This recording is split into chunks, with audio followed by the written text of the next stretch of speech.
இப்போ இந்த படத்தை பொறுத்தளவுக்கு இருக்கிற வயலன்ஸ் எல்லாம் பார்த்தா நிச்சயமா ஃபேமிலி ஆடியன்ஸ் உள்ள வர்றது கொஞ்சம் கஷ்டம் தான். அதை தாண்டி இப்போ தனுஷை நீங்க ஏன் டைரக்ட் பண்ண வந்தீங்கன்னு அவர் கேட்டதுக்கு காரணம் வந்து உங்களுக்கு எல்லாம் டைரக்ஷன் தெரியுமா அப்படிங்கிற அர்த்தம் கிடையாது. சினிமாவில் ஒரு ஸ்கூலு பேர பிள்ளைகள்னா அது வேற ஒரு உலகம், அவங்களுக்கு தெரியாது நம்ம சூப்பர் ஸ்டார்ங்கிறதெல்லாம் அந்த இடத்துல மறந்தே போயிடும். தனிப்பட்ட முறையில் நம்ம அண்ணன் அப்படிங்கிற ஒரு பாசத்தின் காரணமாக கூட அதை வடிவமைச்சாரா என்னவோ தெரியல. அதை செல்வராகவனை பொறுத்தளவுக்கு இதை விட அஜித் வந்து அவர் பிள்ளைய ஸ்கூலில் விட்டுட்டு அது பர்ஃபார்ம் பண்ணுறத ஒரு ஓரமாக நின்று கையை கட்டி நின்று பார்த்ததெல்லாம் நம்ம பார்த்தோம். ஸோ அந்தளவுக்கு ஒரு இன்ட்ரோலுக்கு முன்னாடி ஒரு 3 காட்சிகள், இன்ட்ரோலுக்கு பின்னாடி ஒரு 3 காட்சிகள் நிறைவாக கைதட்டுற மாதிரி அமைஞ்சிருச்சுன்னா அந்த படம் ஓடக்கூடிய சாத்தியங்கள் நிறைய இருக்கு. இந்த படத்தில்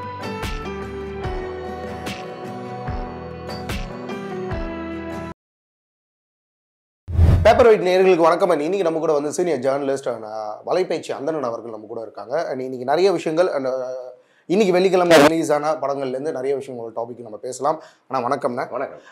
இன்னைக்கு வந்து பார்த்தீங்கன்னா எல்லாரும் எதிர்பார்த்த ஒரு படம் ராயன் தனுஷோட டைரக்ஷன்லாம் ரிலீஸ் ஆச்சு. ஸோ இந்த படம் எப்படி இருக்கு, பரவலாக வந்து எந்த மாதிரி விமர்சனங்கள் பெற்றிருக்கு?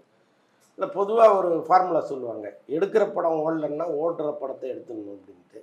கிட்டத்தட்ட அப்படி தான் ராயனும் வந்திருக்கு. என்னென்னா இப்போ சமீப காலத்தில் வன்முறை அதிகமாக இருக்கிற படங்கள் தான் ஓடுது.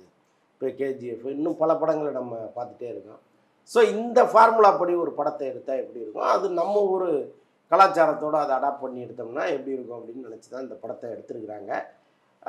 வழக்கமாக ஒரு ஃப்ளாஷ்பேக்கு, ஒரு அழுத்தமான ஃப்ளாஷ்பேக்கு, அங்கேருந்து வர்ற தனுஷ் அது எங்கே வராருன்னு தெரியல, ஏதோ ஒரு ஊருக்கு வர்றாரு, அது சென்னை மாதிரி இருக்குது, அவ்வளோதான். இப்போ அங்கே வந்து அவர் இங்கே எதிர்கொள்கிற பிரச்சனைகள், தம்பிகளுக்காக அவர் போடுகிற சண்டை, இதெல்லாம் தான் ராயனா வந்திருக்கு. பட் தியேட்டரில் நான் அந்த படத்தை பார்த்தேன். பொதுவாக பத்திரிகையாளர் சந்திப்பில் படத்தை பார்க்கும்போது அவங்க எதுக்குமே பெருசாக ரியாக்ட் பண்ண மாட்டாங்க. ப்ரெஸ்ஸில் எல்லாருமே அமைதியாக இருப்பாங்க. எவ்வளோ பெரிய எமோஷனலான காட்சிகள் வந்தால் கூட அதை ரொம்ப ஈஸியாக அப்ரோச் பண்ணுவாங்க. பட் தியேட்டரில் நம்ம அதை பார்க்கும் பொழுது அவங்க நொடிக்கு நொடி கை தட்டுறதெல்லாம் நம்ம பார்க்க முடியும். பட்டு இந்த படத்தை பொறுத்தளவுக்கு ஒரு இன்ட்ரோலுக்கு முன்னாடி ஒரு 3 காட்சிகள், இன்ட்ரோலுக்கு பின்னாடி ஒரு 3 காட்சிகள் நிறைவாக கைதட்டுற மாதிரி அமைஞ்சிடுச்சுன்னா அந்த படம் ஓடக்கூடிய சாத்தியங்கள் நிறைய இருக்கும். இப்போ இந்த படத்தில் அதுமாதிரி நிறைய காட்சிகள் இருக்குது. நிறைய காட்சிகளில் கைதட்டினதெல்லாம் நான் பார்த்தேன்.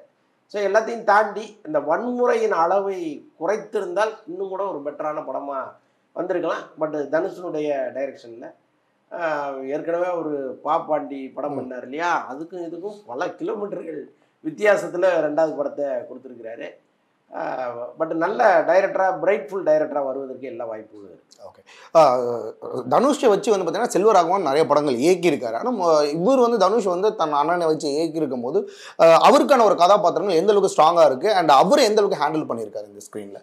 அதான் செல்வராகவனுக்கு கொடுக்க வேண்டிய இம்பார்ட்டன்ஸ் ரொம்ப கரெக்டாக கொடுத்துருக்கிறாரு. ஏன்னா அந்த கேரக்டரை எங்கேயுமே வந்து டேமேஜ் பண்ணாமல் ரொம்ப அழகாக, ஏன்னா சென்னையில் வந்து இறங்கினோடனே ஒரு கேரக்டரு காப்பாற்றுது.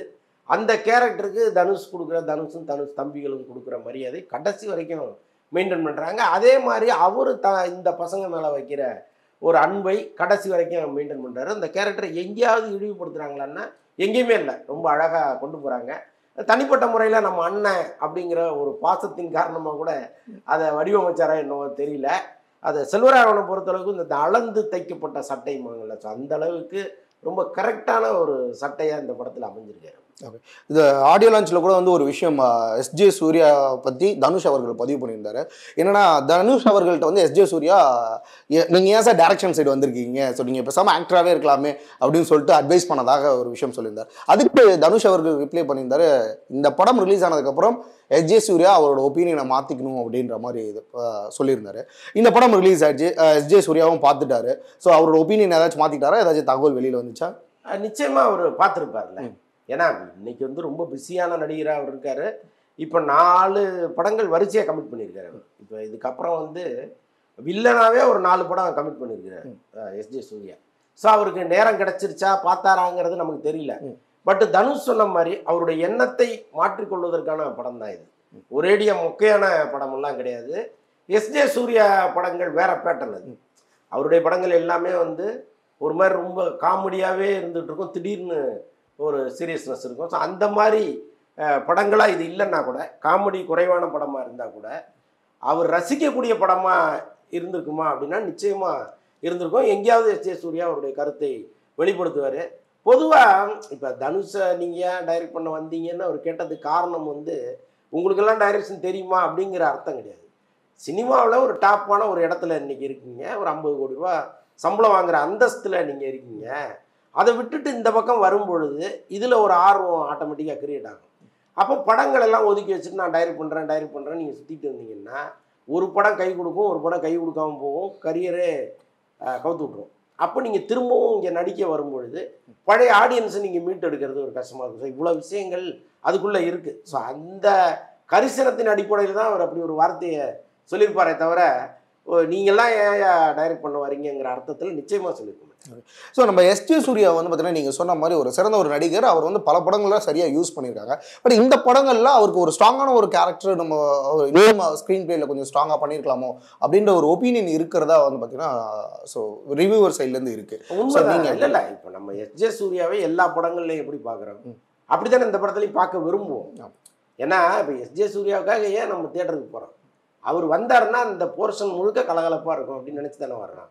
அப்போ அவரை வந்து நீங்கள் ஷட்டிலாக பண்ணுங்கன்னு சொல்லும்பொழுது அவர் ஷட்டிலாக பண்ணுறேன்னு கொஞ்சம் அடக்கமாக பண்ணிடுறாரு. அது வந்து பல பேருக்கு பிடிக்கல. என்னடா எஸ்ஜே சூர்யாவை போய் இப்படி காட்டிட்டாங்களே, நம்ம வேற மாதிரி தானே நினச்சோம் அப்படின்ட்டு நினைக்கிறவங்க இருக்காங்கல்ல. ஸோ அதுதான் இதில் வந்திருக்கு.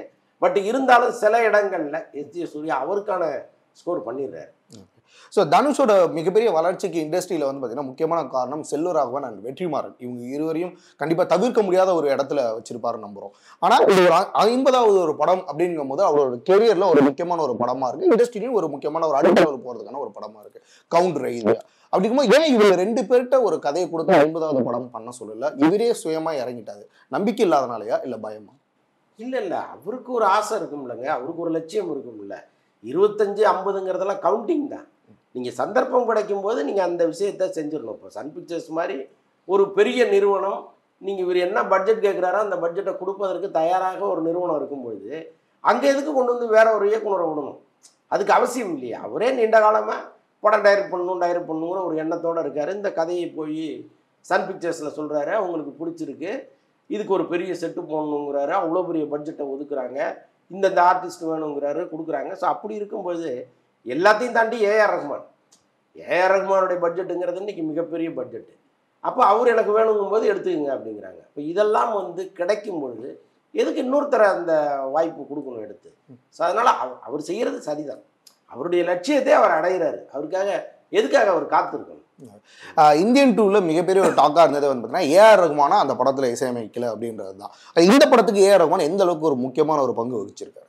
மிகப்பெரிய பங்கு ஏஆர் ரஹ்மானுக்கு தாங்க. பல காட்சிகளை இப்படி தூக்கி கொடுத்ததே அவர் தான். முக்கியமாக பிஜிஎம். நம்ம கூட வலைபேச்சில் சொல்லியிருந்தோம், இந்த படத்தை வந்து ஏஆர் ரஹ்மான் பார்த்தோன்னே அவர் சொன்ன முதல் வார்த்தை, நான் முழு மூச்சாக இருந்து இந்த படத்துக்கு பேக்ரவுண்ட் மியூசிக் போட்டு தரேன்.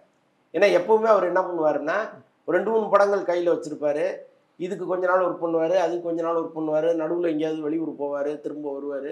ரொம்ப ரிலாக்ஸ்டாக தான் அந்த வேலையை அவர் பார்ப்பார். ஆனால் இந்த படத்தை பொறுத்தளவுக்கு நான் அட்டஸ்டச்சாக ஒரே மூச்சில் முடிச்சு தரேன் அப்படின்னு சொன்னார்னா இந்த படம் அவர் எந்த அளவுக்கு கவர்ந்துருக்குங்கிறது தான் ரொம்ப முக்கியம். இந்த தகவலை நம்ம அப்போவே சொல்லியிருந்தோம்.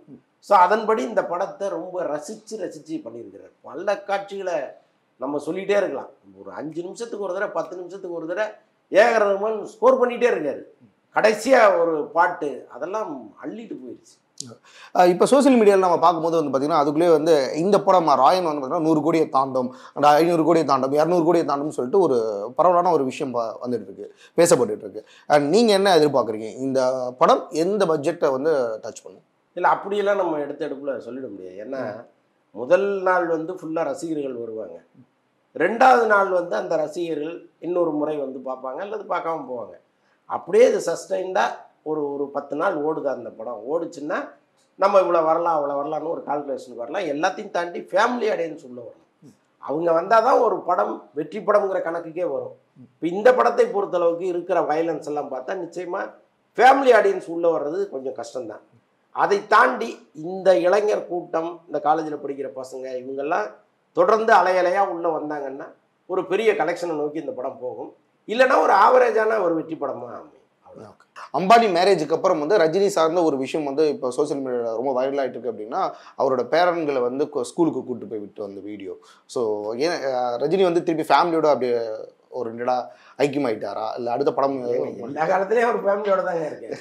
இல்லை படங்கள் அடுத்தடுத்தது பண்ணாமல் இப்போ பேரன்களோட ஒரு ஓய்வு நேரம் நிச்சயமாக இருக்கும்ல. அந்த வேட்டையன் முடிச்சிட்டாரு, அடுத்து 171 அந்த இது கூலி படம் பண்ணணும்.